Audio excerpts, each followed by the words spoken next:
I'm Jason Klom, and this is the Comedy on Vinyl podcast. The year was 1962, the album Inside Folk Songs, the artist Shel Silverstein, and my guest on the phone is Mitch Myers. Thank you so much for doing the show. My pleasure. Thanks for having me. So, Mitch, let's first tell everybody why I'm talking to you about Shel Silverstein. Sure. I am Shel's nephew. That's for certain.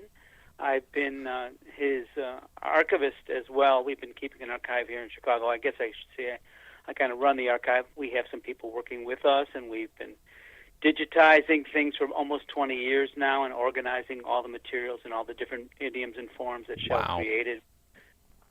That's a lot of work, and also to start that 20 years ago. I'm curious, does it ever come a point where you're like, oh, this is digitized, but this was with some older equipment. We have to re-digitize it. Does that kind of thing ever come up? We allowed the record to be reissued by Worden back in, 2007 or 2008. Mm-hmm. I'm really not even recalling the type of transfer. It was worked out. Licensed it was originally on Atlantic Records, that particular recording. Uh-huh. But it exists in digital form, but that's out of print as well, so they are kind of hard to come by in both vinyl and CD. That's the way that I assume that you could probably get it in iTunes and listen to the tracks and download the ones you like, and there's plenty to like. It's a pretty unique record for a lot of reasons. It's a good one to pick if you want to look at Shel and kind of get some indications of where he was headed. Yeah. And because this is early into... I guess in my brain, so knowing as little about him as I do, you grow up knowing of a certain Shel Silverstein. You get a little older, you know a little bit more about him. And then now, as a comedy album obsessive, I didn't realize he had done albums this early in his career. Yes, that's true. It's been, when you say growing up and being exposed to Shel, and that's your experience with, if you're talking about the typical 70s or 80s, the poetry books, or perhaps even the earlier classic storybook like The Giving Tree. Right. Some people remember that. Some people do remember Light in the Attic or Where the Sidewalk Ends. Sure. Those are their experiences.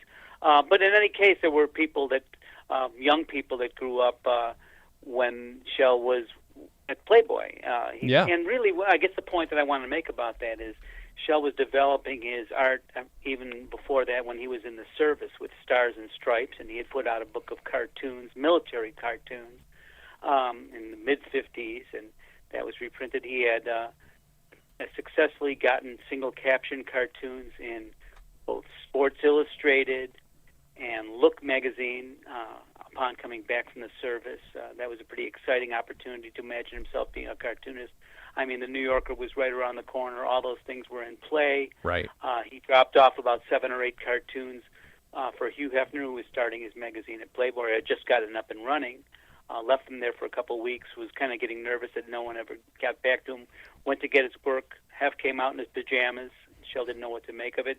He wrote him a check for about eight cartoons. Shel was so very excited, but it was a Friday afternoon. He was running around trying to find a bank to cash the check because he didn't know if it would be good on Monday. So you're kind of seeing a very young man becoming successful, excited, flush with all the different opportunities. He was multi-talented. When all of this was going on, and we're leading, I guess we should lead towards this record that we're talking about, Inside Folk Songs from 1962. While that was happening, he was doing feature-length cartoon travelogues for Playboy. He had put together children's books. He had made a record already in 1959 called Harry Jazz, which was his debut record. Right. And that was on Elektra. The thing about that, though, is that he only wrote 2 or 3 of the songs on that record. It was more of his debut as a performer or an entertainer or even a personality. I would say a vocalist, but I also, say that with, a grain of salt that Shel's voice was an acquired taste. Well, I'll sing you a song about the old 49, fastest engine on the Santa Fe line, on the 14th of April, she made a desperate dash, and she got there on time, and she did not crash. And on that record, he was doing more ragtime with the Red Onion Jazz Band, and that was recorded in New York. Again, he was bursting with talent, and he was given that opportunity, and he knocked that thing right out. But Inside Folk Songs is more of a debut of Shel as a songwriter. Right. And that's the difference. I'm just going to point out the first one on Elektra was produced by Jack Holzman, who was the owner of Elektra, and had a hand in all the great early folk records and all the rock records even that came out on that label. Inside Folk Songs was the producer is Jerry Wexler with Atlantic. So again, a very, very, very most notable person in Atlantic, other than Ahmet Ertegun himself. Wexler's the person that produced Aretha Franklin and everybody that you could imagine. And I'll just go a little further. The next couple of records after that were on a sister company of Chess Records. It was called Cadet. Little chess piece. And those two records were produced by Esmond Edwards, who had a great history as a jazz producer and produced Coltrane, and had all that under his belt. And I will say that even the Wexler record, that was Tom Dowd as the engineer, and he engineered everything from a Coltrane, Ornette Coleman to an Allman Brothers session, Derek of the Dominoes, you name it. So, he was coming up at a time where everyone was coming up in the early 60s, and it was very, very exciting. This album is unique. If you want to just jump right into it, if you have questions, I'd be glad to answer them. But if you'd like to, kind of shows all these different things happening at once. It's a humorist at work, but it's also a serious songwriter at work. He's also dabbles and has had success subsequently with novelty songs. There's certain elements that are very much appealing to children, so we saw the future of that. There's also two songs to point out just from the get-go, 25 Minutes to Go, associated with Johnny Cash, first recorded in 1965 on a record, I think it's called Sings the Ballads of the True West, and then did it again. He liked it, so he did it for his live album, Live at Folsom Prison, and that was 1968, which then preceded the following year when Johnny Cash recorded Live at San Quentin, and on that album he debuted Shel's song A Boy Named Sue. What's so funny is when I first heard 25 Minutes to Go, listening to it today, I was like, this sounds like this should be a Johnny Cash song, not knowing, I only knew of him doing A Boy Named Sue. I didn't know Johnny Cash had done that song. Yes. And then it was covered years later by, an array of artists. As you see some of these classic songs get passed down from generations, making them folk songs of a type. Pearl Jam did it live. John Langford and the Pine Valley Cosmonauts included it on a Executioner Songs, which is basically an anti-death penalty record that, they used it in that kind of a light. Diamant de Galas did a quite haunting and frightening version of it. Lou Reed did it live with Emily Haynes at the Celebration in New York City in the 2008 or something like that. But anyhow, it has a great history, and it was, obviously durable enough, and people still like to do it. The other song that's of most note would be The Unicorn, which, we're talking 1962, and Shel's version is very sweet, and the Irish Rovers did it 5 years later in 1967. By 1968, it was a million-selling smash hit. Wow.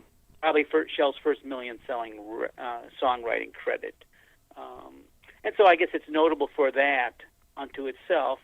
And again, that's when you talk about The Unicorn, some people confuse it with Puff the Magic Dragon or some of these other idyllic, childlike songs. Sure. But it really has that durability and that sentimentality that you can't really deny it. It's a little sad, it's a little sweet, it's charming, but it's also deep. And then the record bounces all over the place. The first couple of records you're seeing him parodying the hipster mentality of the early 1960s and the coffeehouse scenario and the beatniks. First song, Bury Me in My Shades. Yes. He's talking about a dying hipster, and he's bequeathing his stash, and he's giving all his buddies, his hipster buddies, all these instructions about what to do. Very referential of the time, very insightful, and also very playful. I don't know if I'm going too fast. Oh, no. There. I mean, I have thoughts on most of them, especially having not heard most of them beforehand, because I didn't know, because you never know. You could associate him with it, maybe a certain movement or not.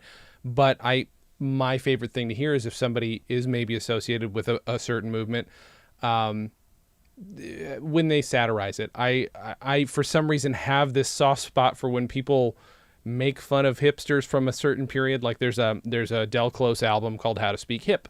That is. Well, then these guys you're talking about someone else that came out of Chicago. Exactly. Yeah. Del acted in one of Shel's plays. It's called The Gorilla. Oh, I didn't know he did that. Interesting. Okay. But I understand what you're saying, and it was of that type. Mm-hmm. And the second song is Have Another Espresso. It's about the guy that's just sitting around and all this stuff keeps on happening to him. What does he do? Just has another espresso. And I mean, he was of that scene, and he was also lampooning that scene. But he was hanging around the Cafe Dante and some of the other coffee houses near Bleecker and McDougal in the Greenwich Village area. He had an apartment on Hudson Street around the corner for many years, and before that he was somewhere else in the village. And those were his people, but they were also ripe for satirizing.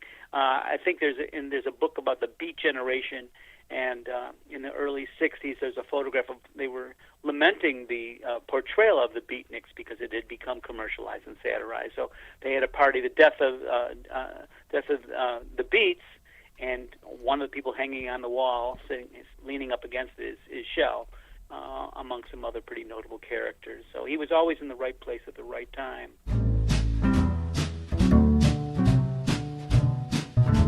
(1958), Manhattan's Upper West Side. A young, well-off Jewish performer gets a taste for comedy in the village and tries out a new career as a stand-up comic. But this performer's father, who works at Columbia University, while he appreciates the performer's gift, would prefer a serious life for his progeny. Instead, the performer continues on doing the work they feel meant to do, and their diminutive firebrand of an agent helps the comedian get a serious start on a comedy career, opening for huge musicians and opening up the world to their new brand of comedy. If that sounds familiar, either you're watching The Marvelous Mrs. Maisel, or you're going to be just as interested in the story that we have to tell next week on the Comedy on Vinyl podcast. In 2015, comedy historian Cliff Nesteroff inadvertently sent me on a mission he didn't know that I was on. That mission was to find missing stand-up comic Dick Davey. Next week on the Comedy on Vinyl podcast, join me for a special Family Albums episode as I try to find Dick Davey. Do you know, and it's kind of a trite question to ask, how did blah, blah, blah want to be remembered? I'm not so curious about that, but I am curious as to what his early goals were in terms of exposure. Like he was great at all the things he did. Even his singing, like as you say, his singing voice is something is an acquired taste. By the end of this album, I had acquired it. I really enjoyed it. So there's something, I know myself. He knows how to use his voice. Exactly. Have a great to be a good singer, and I think he developed it. The first record, Harry Jazz, like I said, it was. He was backed up by the Red Onion Jazz Band. I mean, they played with Dave Van Rock, not too much after that. I mean, it was of that raspy, bluesy, bawdy, ragtime inspired, but then it just evolved. I mean, he became much more, like I said, with the songwriting came the nuance, and all the experience started to compound itself. And I mean, this is a guy that's had traveled all over the world with Playboy footing the bill and having adventures in countries quite foreign to his own, as well as hanging around back here in the States and loving baseball and just being an aficionado of the White Sox, and Minnie Minoso would be his obsession or whatever it would be. Then he got a houseboat in Sausalito in the 70s. It turned into a whole thing where he satirized that in Playboy.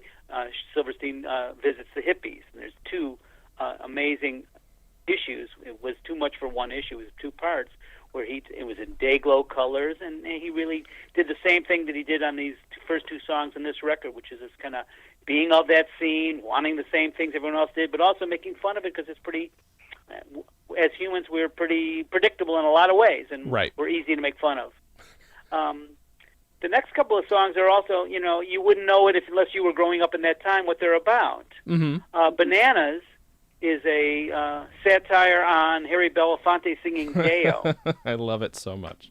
And if you don't know that, then seems like a little oddball. And then the next song is about he's singing about a woman named Liz, and he wants to get with her, and he's got to wait for all Richard and all these other people. Well, he's talking about Liz Taylor and all the guys she married. And she's like, eventually she's going to get around to me because she had been married so many times. Right. It was really all the punchline that you needed. Mm-hmm. But then it does. I have to say it does keep going. This next song, "You're Always Welcome at Our House," quite a notable, Dr. Demento favorite, that type of thing. Makes Dr. sense. Demento played Shel a lot over all the years. He understood what you are understanding now and getting a picture. And that song is about, it's supposed to be portraying kids as answering the door as you please, and somebody's passing out foot bills or something like that, and they ask them to come in. They offer them a cup of lemonade, and they poison them. They put them in the oven, or they stick them in the freezer, or they stick them in the closet. And you're always welcome at our house any time of the day. I mean, it's hilarious and it's evil, but love it's like it that so much. That kitty kid evil. And everyone likes to be bad. You couldn't really write that song now, right? Not with the same freedom and the same ease. Because everything is so imposing and everything's so real now. At the time, it was so abstract. I think that might have been one of the reasons that's the first time I laughed out loud. I don't because I listen to a ton of comedy albums. It takes a lot for me to laugh out loud. I did 5 or 6 huge laughs, distracting as you're driving laughs throughout this entire album. It's been a while since any comedy album's done that, honestly. Well, I'm glad you're discovering it. Like I said, there's plenty to dig in. This next song is very it's funny. It's a bit of a novelty thing. It's called the Civil War song, and I will say that it starts out one brother wore blue, the other wore gray, and he's painting this picture of this very solemn deal where no matter what, nobody wins. But then it's just like into razzmatazz, and I'm going to come back, and I'm going to stay home. One guy's going to fight for the North, one's going to fight for the South. I'm going to stay home and chase the girls, and that's what the song's about. I mean, it's funny and it's crazy because he had to come up with that. But I would want to say that Shel had an interest in the Civil War at this time, and wrote other songs. Hey Nellie, Nellie was performed by Judy Collins on her 3rd record, and again on her live record, and even Graham Parsons recorded a version of it on a demo before he was famous. So it was a Civil War song, and the Vietnam War was starting to become an issue. Sure. And there was a lot of consciousness in the folk world, because like all these songs, well, they still have relevance today, whatever you want to say. There might have been that, but this was so much of a parody as well, and humor, and again showing his abilities to be raucous as well as to be serious. I remember just looking at the song that says, "I'm following him in the order." Boa Constrictor was repurposed in the children's poetry books, but is also one of the songs where Shel was very fond of abrupt endings. It says, because it starts out, "Oh no, he's nibbling my toe. Oh gee, he's up to my knee." I mean, eventually it's, "Oh dread, he's up." I mean, it's over. And it's, I mean, once you get it, I mean, you can't unhear that. You know? I think hearing that the first time, I was so much feeling, I'm like, wow, you often wonder what would it be like if a cartoon came to life. It's very much as though a poem came to life in a new way, and obviously that's what music's supposed to be, but you hear the poet so much in his music. It's not something I'm used to, really. There's something there's so much intent and so much character to how he performs it that, that's a thing that, again, is a kid's thing, is pretty dark, works perfectly fine for adults, but it plays, I don't know, it was very fresh feeling to me. Even though I knew where he was leading, it was so fresh. I loved it. Right. And, I mean, again, those first few books, there was a character that Shel, his pseudonym was, not a pseudonym, but his title was Uncle Shelby, and he did with the ABZ book, or Uncle Shelby's Zoo. And what they really weren't kids' books. They were, and the ABZ book has a disclaimer on the cover, not for children, because it looks like it's so kid friendly, and it's actually now, at this point in time, 50 odd years later, mighty tame and probably would not offend any parent. Right. But it's still, as it was created, it's been maintained in that same way. It's gone through 32 odd printings, and it survives. And it's not. You never see it because it won't be in the children's section at the bookstore. Right. If you look for Shel Silverstein and you don't want to be a parent, I'm going to buy this one and bring it home and be like, eek. So for all these years, when bookstores were the place where you would get a book, it would never get filed next to all the other Shel Silverstein books, which meant that it never had a home. But it stayed in print anyhow because it was so durable. And the thing was, he was doing these kind of parodies of children's songs or children's poems or children's stories. And then slowly, what really happened was, and the back of this record, the liner notes are written by a gentleman by the name of William Cole. Mm-hmm. And William Cole was a editor at large, and he had collaborated with a gentleman by the name of Tommy Ungerer, who was also someone that straddled both the children's world and the adult. And between the three of them, they created a lot of work. And then Tommy brought Shel over to Ursula Nordstrom at HarperCollins, and she convinced him to do children's books straight out and not be a parodist or a satirist. But the stories are there.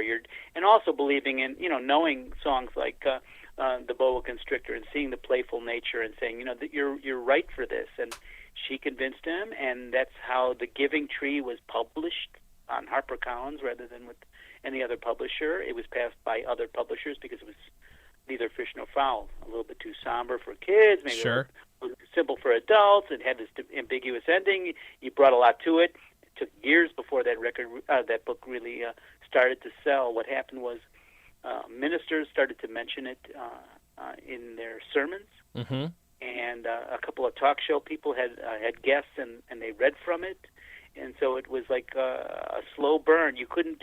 Nowadays, you don't see a book take 2 or 3 years to take off and get noticed, start to sell into the millions of copies now all over the world. If a book doesn't make it in the first 8 weeks, you can't even get a review. Nobody really wants to see or hear you. I mean, that's the way it is. But it was a different world then, and by good fortune and also quality control, I mean, these are the things that rose to the top. We already talked about 25 minutes ago, but then again, that has a kind of an inevitable ending.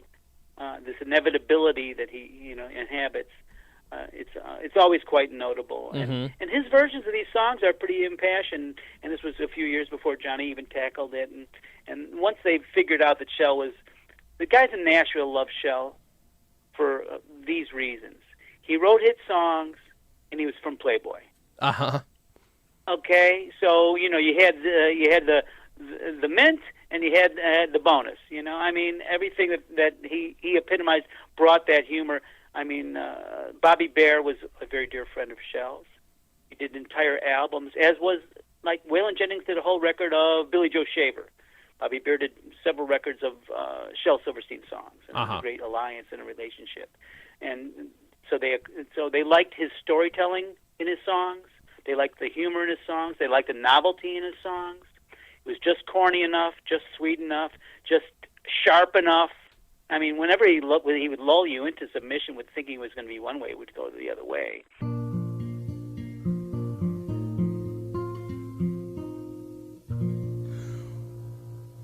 One brother wore blue, one brother wore gray, one brother went and one brother stayed.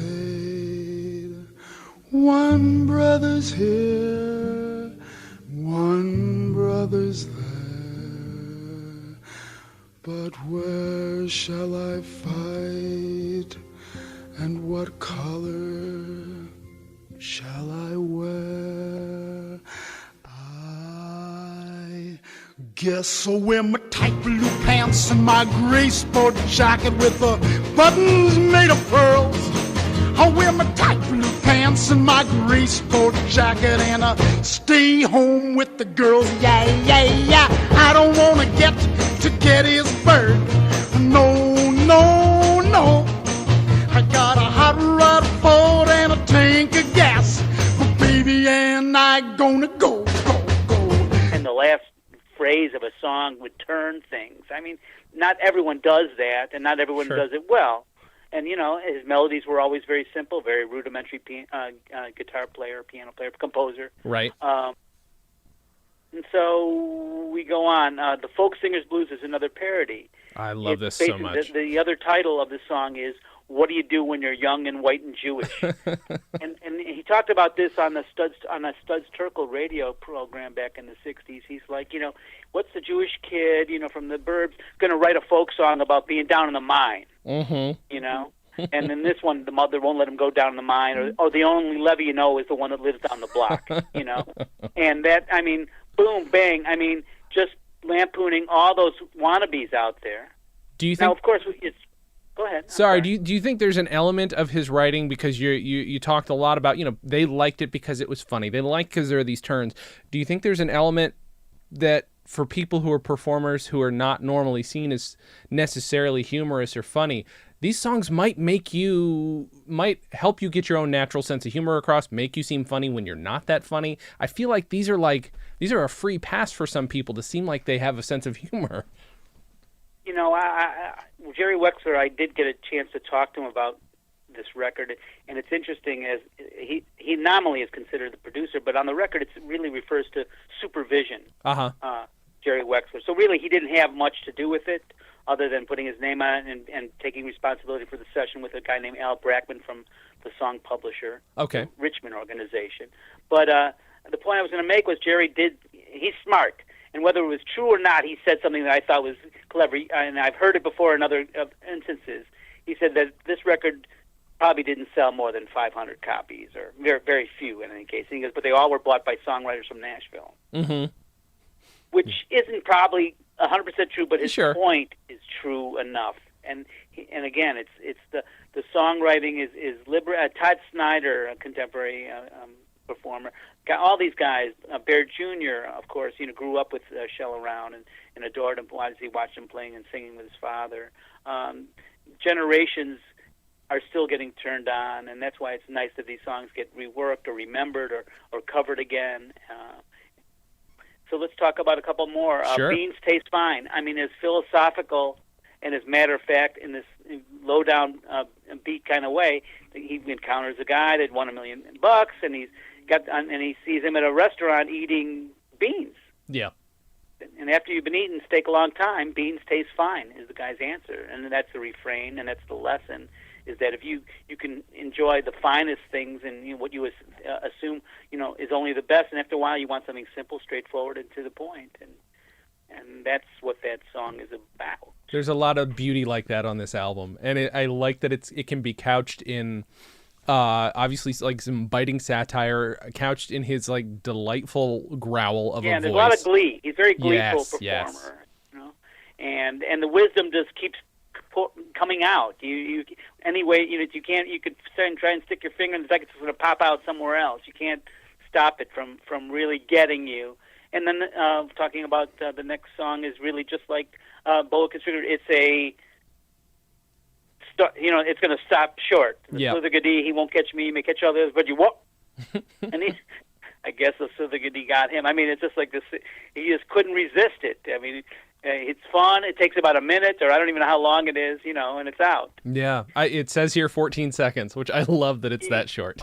Okay, good, because it's been a while since I remembered it. But I guess I remembered enough. Oh, yeah. And, you know, again, these sticking with the point that he was making fun of the times. He was a product of them. The song, It Does Not Pay to Be Hip. Yeah. You know, he's trying to get things done, and everybody's talking such jive that he can't get it together. He's like, you need some bread? He's like, you know, rye bread, wheat bread. I mean, everything he asks for in hip vernacular because he's trying to be cool. You know, he wants the ball with the chick. He misunderstands what she says and he leaves. I mean, you know, it just doesn't work because it does not pay to be hip. You can't, you know, when you're trying to be hip, you know, you've lost it, right? Yeah. And, you know, thinking about, as we go on, looking at the song Blue Eyes, which is, again, very funny. Mm-hmm. It's dramatic. I will point out that he's hitting on a girl. He just wants to ask her out. And she just keeps on adding, giving her excuse, and it gets more and more, because adding to it and adding to it, and that part is performed by Rita Gardner, and the only reason I say that is that was Herb Gardner's wife. Okay. On that Rappaport, a great screenwriter himself, and that was his wife at that time, Rita Gardner, and these people were all up and coming. Herb Gardner and Shel would go down to Gene Shepard when he had his radio show broadcasting out of New York, and they would invade, and they would do voices. They would be a couple of old Jewish ladies sitting on a park bench. And later on, what had happened with Herb Gardner, he did "I'm Not Rappaport." The seeds were all out of this excitement, and they were all trying and doing different things, putting on plays, making records, performing, etc. Yeah. And then in all ways. And so it was a hip little crowd to be around, and they were very, very happy and pleased with themselves, and with a lot of good reasons. And Shel was, stood out because he crossed a lot of borders. I think hanging around with Herb Gardner inspired him to actually write plays, and he had things off Broadway and at the Goodman Theater here in Chicago, and at Lincoln Center. The Devil and Billy Markham. It's a one man play. I've seen it performed a number of times by different people. It's pretty ambitious and also amazing, but that's another story. Standing on the ground outside your hedges might be like one of the more serious songs, and it's the performance. They put a lot of echo on it, and I'm not sure if it works. I'm not sure how people feel about this, or whether that's the one that's gonna if you're gonna be 30 seconds and listen to this, you want to skip. I don't know. I mean, I'm just used to it because it's showing another mood, another side. And I think that was very important to him, and because then when you go back to the record, the old 49, it's the same, boop boop, in and out, end over, it wrecked it, so you're just done. So good. And then it goes back to this, this hipster wisdom, which is words to live by. Never bite a married woman on the thigh. And he just goes on to describe all the terrible things that happen. They all rhyme with thigh, of course. And I'm sure that you might get a kick out of playing that one. I don't know, but it seems like it's a very strong one, and people remembered it. And that was the hipster stuff. You also have to remember that these are the people he was hanging around with in Chicago. There was like dozens and dozens of comedy clubs in the late 50s and early 60s, and Lenny Bruce was a buddy of his, and all of them came over to the mansion, and all of them, Hefner, they were totally supportive of the comedy. And Nichols and May, Shel was friends with both. He went on to write music for the song "I'm Checking Out" for Postcards from the Edge. When you listen to that song about Blue Eyes, and you have Rita Gardner giving the excuses why she doesn't want to can't go out with this guy, she would, but it's the same thing as some of the type of stuff that Nichols and May had been doing in those years previously to that. Very much a Chicago humor. Yeah, I got to say, when I first heard it for a second, I was like, is that Elaine May? I didn't know the voice, and that was my first thought is that Elaine May? Because I didn't know. They all worked together. They all did so different funny. things together. They all used each other as best they could, in a creative way. And that was, coming out of Chicago. Not that this record was recorded there, but the mentality. And again, ending it with the unicorn. It's a poignant song. It's bittersweet. It's funny. It's cute. It's sentimental. It's memorable. His version's a far cry from what the unicorn, the Irish Rovers did. I mean, you got to think it's kind of funny when a Jewish guy from Chicago wrote this Irish drinking song, for the next 40 years or whatever, And I mean, a lot of songs are on. There was a tribute record put together by Bobby Bear Jr. and Bobby Bear Sr. And has some of these songs on it, and more contemporary artists performing them. I think it's My Morning Jacket, or whoever. Love them all. I mean, whether it be Ray Price or Chris Christopherson, or somebody from a different generation completely. Right. They're all. We let Andrew Bird adapted a lyric to music. Was the only collaboration we allowed. Everything else was pretty much established as a song. We've not allowed much to disturb the original compositions. There are plenty of cover versions. You don't have to ask permission to perform a version, but if you want to adapt something, typically you would want to contact the publisher and all that. Sure. So it's been very interesting to see his canon and the durability of some of these songs and some of these albums. Yeah. After he did those two for Cadet, he went to RCA, who was he produced by his good friend Chet Atkins. Oh, wow. And that was the album with Boy Named Sue and other country songs. I mean, that's you're talking about he's working with some pretty classy people that knew what they were doing, and they saw the talent, and they also liked working with them. I think it's very important just to say that Shel enjoyed himself with these people. I mean, if it wasn't going to be fun, it wasn't worth doing. It doesn't mean he didn't work hard. It doesn't mean he didn't stay up late, working over the final detail. He was a perfectionist, I guess, if you want to use that word, but someone that wouldn't let go of something until it was finished. Mm-hmm. And held that high standard in all of his artistic efforts and in the way he lived his life and the way he hung around with his friends and the way he did everything, and he expected that of his peers. And you could expect to hear honest criticism or honest feedback from him if you were going to try to collaborate or show him something that you were working on. Not big on excuses. Uh-huh. And but very, very giving, very, very loving, very, very, very wise. I mean, it's funny when I spoke with Chris Christopherson briefly about it. It's not like I ever hung out with these people, but I did manage to go up and introduce myself and speak and tell him who Shel was to me. And Chris said that regardless of how great Shel was and all the different things that he did, Chris felt, and it's also on the liner notes of this William Cole record from 1962, which was 40 years before I ever met Christopherson, is that he could have done even more. Mm-hmm. And that he was still holding back, which is really hard to get my head around. Yeah. Except when you're, as an artist, you realize how much effort or energy one can spend not doing exactly what you need to do. Right. Yeah. And if there was anyone that had enough distractions, Shel was certainly somebody that was involved in so many things with his songs, his books, his drawing, and everything else in between. I mean, not just as an artist, but as a world traveler and someone that was contributing to culture. And he wrote the soundtrack to movies back in '69. It was Ned Kelly, starring Mick Jagger, narrated by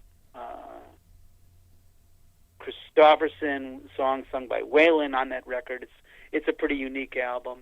He had done the songs for a movie called Who is Harry Kellerman and Why is He Saying Those Terrible Things About Me, which was Dustin Hoffman's follow-up film from The Graduate, and that was a Herb Gardner screenplay, and Shel played a role of a singer in it. Okay. But I would just tell you that Dustin Hoffman studied for that role by staying on Shel's houseboat in Sausalito for a couple of weeks, because the lead character, Dustin's character, was a very successful songwriter who was having a lot of issues with somebody spreading gossip about him, and also was kind of breaking down emotionally. Okay. And if it wasn't, it was based somewhere between Herb Gardner and Shel Silverstein and a lot of fantasy. It's a very unique film. It's got a lot of surreal moments. It's certainly of the time. It was not well received. It was not remembered. Pretty classic. And Shel wrote all the songs on that and performed in the movie at the Fillmore with Dr. Hook and the Medicine Show as his backing band. They played some group, I don't know, and he was Dr. Love or something like Shel was Dr. Love. And they called Dustin Hoffman, whose character was in the audience and who had written the hit songs. And it was very interesting to see the parallels and the commentary. And we're talking about struggling with fame and also regrets, of a young man turning his back from one thing to pursue something else, and choices we make, and there's only one way, forward. Well, they're building a gallows outside my cell. I got 25 minutes to go, and in 25 minutes I'll be in hell. I got 24 minutes to go. Well, they give me some beans for my last meal. 23 minutes to go. And nobody asked me how I feel. I got 22 minutes to go. So I wrote to the governor, the whole damn bunch. 21 minutes to go. And I call up the mayor and he's out to lunch. I got 20 more minutes to go. Well, the sheriff says, boy, I want to watch you die. 19 minutes to go. I'm always fascinated when I have archivists on the show. Like I've actually, it's been one of my things lately. You're a nice crossover because I've been doing some shows that I'm calling family albums, where we interview people who were in the family, related to the people who made the work that we're talking about. But I also like to interview archivists. You are in a relatively unique position in that you're both. But what's occurring to me, and what I love in talking about you, is you're carrying around with you the oral history of Shel Silverstein, and I'm curious, like, is to you, is that like your part of your responsibility, or does it just come with the job? All those things. I mean, there's no way I wouldn't do it anyhow. Certainly a great opportunity to kind of look at the collected work and say, we're going to focus on like the first 20 years from 54 to 74, and we're going to chart every move that he made, and we're going to figure out what happened and who was instrumental in that, and how exciting to have that opportunity and dig through all these old magazines. Sure, find the issue of Look magazine in 1956. You figure out what week it is, and you find one. Nowadays, you just buy them, but we did, and even then, to figure out, well, there was a single caption in the corner of a page in a Sports Illustrated magazine. It's not going to be in the index. Right. There's no record of it. You go through, PDFs of a year's worth of, you go blind. Yeah. And the girls that work in my archive are, they're librarians. They're like sitting there knocking it out every day, and we're collecting every song that Shel wrote. Every version we can find across in every country in the world.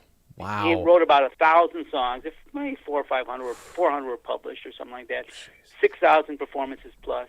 I'm talking about Johnny Cash imitators from Japan and guys with handlebar mustache and Popeyes sticking out in France and Germany, and people they loved him in Scandinavia. Shel traveled with Dr. Hook and the Medicine Show at one point, must have been in the 70s, when they were very, very, very, very popular with songs that Shel wrote.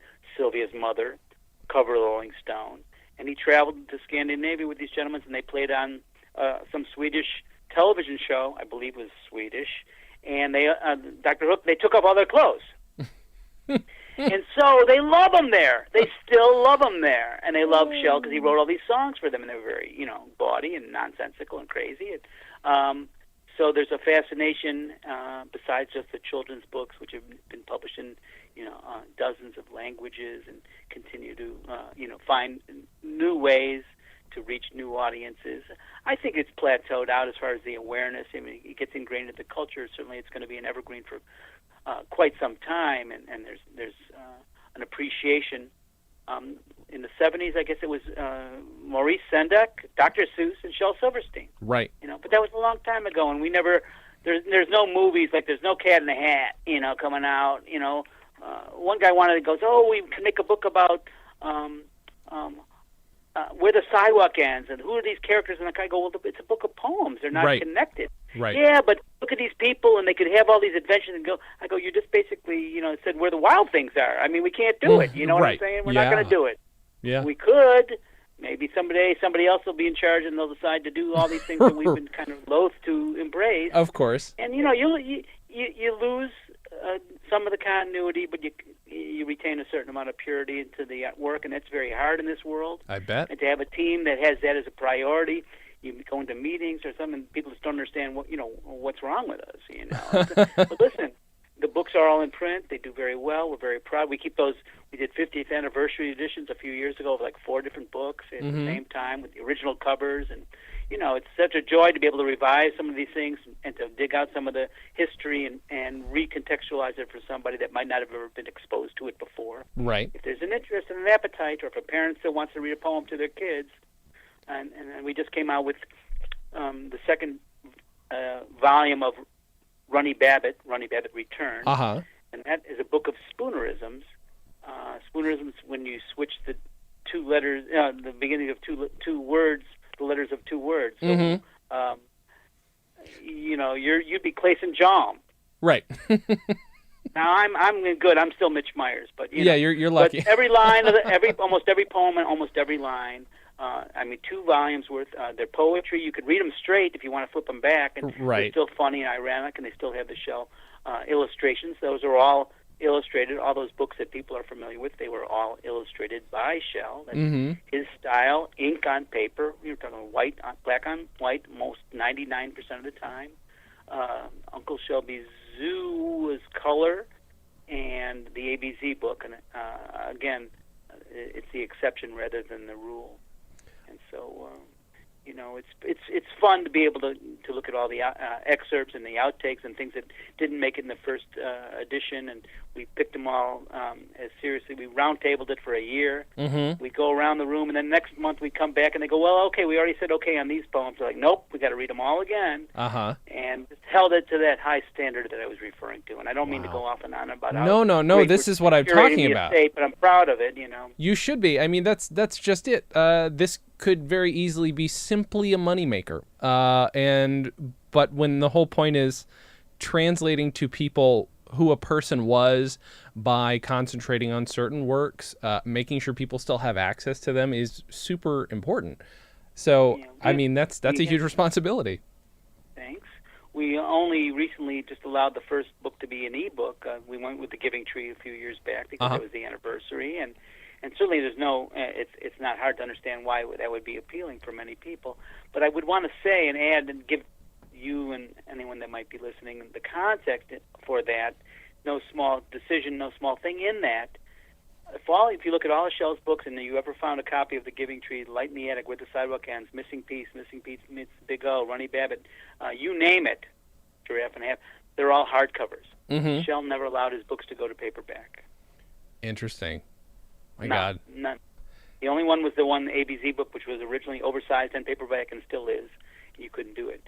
Everything has been remained, and we've never had a paperback edition of any of those books. Wow. That's, And so to go to ebook, it's a jump. Sure. You understand the purpose, and you're reaching a particular audience, and that's important. I can get real, philosophical and talk about the value of a physical object, or reading a book to your child and having it in front of you as opposed to looking on a screen. That's an opinion, and it's a different world that's changing every day.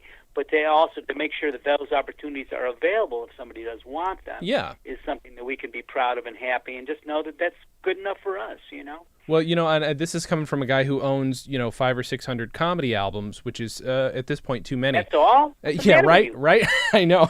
I have a couple friends who are like, no, I've got about 5,000. And I'm going to give you a talking to when we're done here. Now, go ahead. No, but for the first time in a while, I'm like, oh, I might actually have to buy this one on vinyl, rather than try and find another way to listen. I never do it because I usually have it sitting around. And when somebody introduces an album to me, I'm like, oh, this was fun, but I don't need to buy it. This is one I genuinely loved. Yeah, it has made the rounds, and it has survived the test of time. And that's pretty cool. I think so. If you were gonna, obviously you've got a vested interest, but I think it's important for people to hear it. Why listen to this album, and where can people get the album? I mean, you can buy it on vinyl used, fine, but where else can people get it digitally? I'm curious. I would like to know. Like I said, I assume you could buy it on iTunes. Probably. I hope so, man. I mean, otherwise you're going to have to find it. I think that this is the way it is. It's like you got to work hard. You got to have a reason. I can't give you a good reason if you like raspy voices and entertaining personalities and a little bit of hysteria and a little bit of seriousness. I think it touches a little bit of everything for a receptive listener. Absolutely. Somebody that wants to be entertained a little bit, that wants to be, educated a little bit. It's a period piece. I think we could say that. Yeah. I mean, you have to be interested in early 1960s. If you're interested in beat culture, if you're interested in the coffee house scene of that time, and like I said, I'll refer directly to Bleecker and McDougal, and that was the environment that the observations came from. Did someone drink a straight cup of coffee, or did they order a latte? Did they know what they were doing? Did they know the difference? Are they trying to be hip, ordering a cappuccino? I mean, it was all being measured back then, and the girls were wearing black tights and oversized sweatshirts. It was a funny, different kind of a scene, and they all hung out, drink another espresso. See what happens. Something's going to happen. I love this so much. This was, first of all, a brilliant album to talk about. I could talk to you for hours about the archiving process, and maybe sometime I will have you back to You're talk always more welcome. in detail about Come on by. We're open 3 days a week from 9 till 12. Oh my God! You know what? When I'm next in Chicago, I will take you up on it because I would love to see what's happening. Can you tell the folks at home though, where can they find Shel's work, stuff about the archive, your work? Wow. Well, I guess you would just have to do a Google search. I mean, the archive is not open to the public in a general sense, but by appointment. All you have to do is really, kind of find me and have a good reason. We've never turned anyone away. We try to underwrite. We're very big in literacy. We've had some very, very nice cultural events. A celebration. We had one here in Chicago at Millennium Park. Must have been 7,000 people. We did it in New York City with Hal Wilner as our musical director, our producer, everything. He was fantastic. Great artists came from all over. It was a real celebration. I mean, Shel's books. You can find them where you would find any books. His discography is pretty impressive. I'd say there's about a dozen records that you can pick around. There's even spoken recitations of A Light in the Attic and Where the Sidewalk Ends, which, hearing it by the author, he has a very distinctive delivery. I think the other record that we could have chosen to pursue, but I think this was a little bit of a more unique choice. Everyone loves Freakin' at the Freakers Ball. Mm-hmm. And that was recorded in 1975, I believe. I'm making that up. I'm not sure. Dr. Hook and the Medicine Show, all those guys were around. He had the houseboat in Sausalito. They had hits with Dr. Hook, so that everything was rolling. It was a really, really good time. There was a song, Don't Give a Dose to the One You Love Most. They used it on an awareness for venereal disease and Bay Area television back then. You can find that online. You can see Dr. Hook and Shel hanging out at the houseboat online. The records, look up the discography, take your pick. I mean, the later ones were all produced by a guy named Ronnie Hafkin for the most part. And he took care of business, and he knew what he was doing, and Shel was more of a defined personality, and he was just doing it more for fun. He wasn't really, trying to break out as a recording artist. It was just like I said, to complement the albums, the books that had already come out and things like that. And he hung out in Key West a lot, and then he started hanging around with a bunch of songwriters down there. And they were all amazing. And then all his friends in Nashville, as I had said. And you see these gypsies and these pirates, running back and forth. And some of them, went to jail for smuggling and then came back and wrote a hit song. And listen, he was friends with everyone from David Allan Coe. I can't give the list. It's too broad and too diverse. But there was a record of comedic stuff called the Great Conch Train Robbery, because the Conch Train was a little tour train that you took down in Key West to go around. I mean, it's an absurd, and it's a long, involved story, and all the people's names that he uses in these stories are the real people. It's amazing. He loved being around all these crazy people, and they were all exciting and different, or just quirky and weird. He liked living near the water. He had a houseboat in Sausalito. He lived 5 minutes from the water in Key West. He lived, he liked, in Martha's Vineyard, he was 5 minutes from the water as well. He liked little towns he could walk around in. He never drove. Wow. He never drove. Well, I will make sure to point people... Factoid.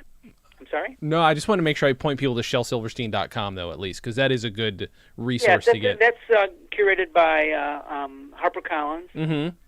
And it's very, very well tended. We work very hard on the bio. All the information is accurate. It's very, very complete. I think the only thing you won't find there are the more adult-oriented materials. Sure. And I didn't mean to give it short shrift. I forget there's so many things to be hyping, and of course, we let them do that. We don't want to do that. We want to surround ourselves with art and think about funny and interesting and dramatic things. And Shel really gave us that kind of example that we're all following, and we're really proud to be associated with him and be part of his family and keep a little bit of it alive. That's wonderful. Well, keep me updated. If something comes out that I should tell the audience about, let me know. I will just tell the people. Yeah, I should have plugged that Ronnie seek this Babbitt out. Returns a little bit more and had it ready and read a couple. But next time. Next time, exactly right. Well, first of all, thank you so much for doing this. I do Pleasure, appreciate really. this. Thanks a lot. And I want to thank everybody for listening. And as always, have a good thing.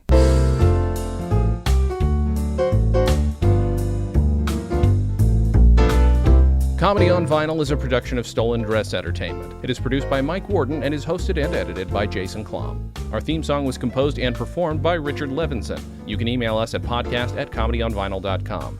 You can also send snail mail to StolenDress Entertainment, P.O. Box 805, Burbank, California, 91503. Subscribe to Comedy on Vinyl on Apple Podcasts, Google Podcasts, and anywhere else you can find podcasts. Give us a 5-star rating and write us a review. It helps. You can find us on Facebook, Twitter, and Instagram at Comedy on Vinyl, or find everything in one place at comedyonvinyl.com. A major portion of Comedy on Vinyl has been underwritten by Stand Up Records. Please visit standuprecords.com for all your comedy needs and tune in to the new Stand Up Records channel available on the Roku, where you can also find select episodes of this podcast. Visit StolenDress.com to listen to our other podcasts, watch videos, and imbibe freely of our multimedia content going back 15 plus years.